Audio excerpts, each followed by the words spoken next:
हरियाणा विधानसभा 2024 को लेकर सियासी हलचल तेज हो गई है। चाहे बीजेपी हो या कांग्रेस हो, सभी दल टिकटों पर मंथन कर रहे हैं। दिल्ली में टिकटों के मंथन पर मेगा दौर चला। पहले छोटी टोली की बैठक, फिर बीजेपी कोर कमेटी की बैठक। शाम को बीजेपी मुख्यालय में प्रधानमंत्री नरेंद्र मोदी की अध्यक्षता में केंद्रीय चुनाव समिति की बैठक का आयोजन हुआ। इस बैठक में जेपी नड्डा और मुख्यमंत्री नायब सिंह सैनी समेत चुनाव समिति के सदस्य मौजूद रहे। इस बैठक में हरियाणा विधानसभा चुनाव को लेकर 55 सीटों पर मंथन हुआ। बैठक के बाद कुछ संभावित नाम भी सामने आए। आइए आपको बीजेपी के कुछ संभावित उम्मीदवारों को बताते हैं।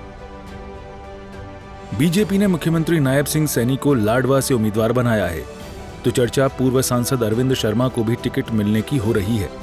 सिरसा से पूर्व सांसद सुनीता दुग्गल का भी नाम संभावितों की लिस्ट में है। फरीदाबाद से सांसद कृष्णपाल गुर्जर के बेटे देवेंद्र चौधरी का नाम सामने आ रहा है। तो वहीं गुरुग्राम से बीजेपी सांसद राव इंद्रजीत सिंह की बेटी आरती राव भी बीजेपी संभावित उम्मीदवारों की रेस में है। बीजेपी उम्मीदवारों के ऐलान पर बीजेपी की ओर से साफ कर दिया गया है कि अभी 1-2 दिन बीजेपी उम्मीदवारों की लिस्ट आने वाली नहीं है। बीजेपी प्रदेश अध्यक्ष मोहनलाल बडौली ने साफ किया कि अभी बीजेपी 2 दिन और टिकटों को लेकर मंथन करेगी और 2 दिन बाद ही उम्मीदवार का ऐलान करेगी। केंद्रीय चुनाव समिति की बैठक में सभी 90 की 90 विधानसभाओं पर चर्चा हुई है और कुछ को शॉर्ट लिस्ट कर लिया गया है।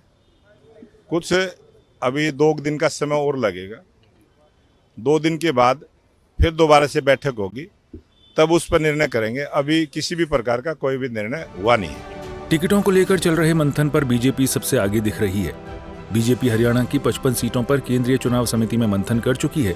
हरियाणा बीजेपी के बड़े नेता अनिल विज ने साफ किया कि जिन 55 सीटों पर मंथन हुआ है वो जिताऊ उम्मीदवार हैं।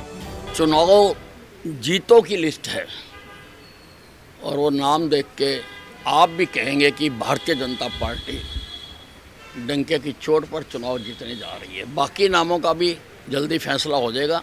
लिस्ट तो शायद देखो जब केंद्रीय नेतृत्व चाहेगा वो आउट करेगा, लेकिन बीजेपी तीसरी बार फिर जीतने जा रही है। ये इतना बड़ा कांड हुआ है और इसमें भूपिंदर सिंह हुड्डा जी की भी संलिप्तता है और कुछ अधिकारियों की भी संलिप्तता है और किसी भी प्रकार से इनके हाथ में अब हरियाणा की चाबी नहीं जानी चाहिए, क्योंकि अगर हरियाणा की चाबी इनके हाथ में जाती है तो ये तो पता नहीं और क्या कर देंगे।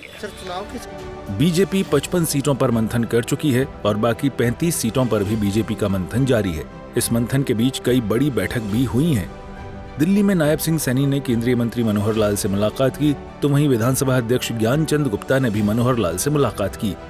टिकटों के मंथन को लेकर हरियाणा के बीजेपी प्रभारी धर्मेंद्र प्रधान के घर पर फिर से मंथन हुआ। इस बैठक में हरियाणा के मुख्यमंत्री नायब सिंह सैनी, सह प्रभारी बिप्लब देव समेत कई नेता मौजूद रहे। दिल्ली से विनय सिंह की रिपोर्ट।